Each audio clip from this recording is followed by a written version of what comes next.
Channel of Vadodara.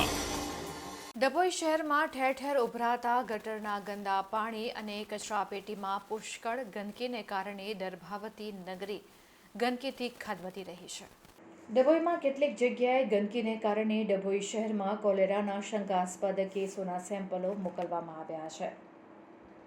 Dabhoi નગરપાલિકાના સત્તાધીશોની ડભોઈ નગર સ્વચ્છતા અભિયાનની વાતો માત્ર કાગળ પર હોય તેમ લાગી રહ્યું છે। ડભોઈનો કોઈ વિસ્તાર એવો બાકી નથી કે ઝાડા ઉલટીના કેસો ન હોય। ડભોઈના રેફરલ હોસ્પિટલ અને ખાનગી હોસ્પિટલોમાં દર્દીઓ સારવાર લઈ રહ્યા છે। ડભોઈ નગર ક્યારે સ્વચ્છતા અભિયાનનું પખવાડિયું ઉજવી રહ્યું છે?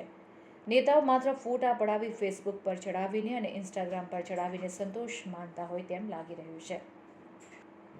ડભોઈ નગરના લોકોએ સદસ્યોને કૃપા ભરીને વોટ આપ્યા, પણ નગરમાં ઠેર ઠેર ગંદકીને કારણે માંદગીના ખાટલા જોવા મળી રહ્યા છે।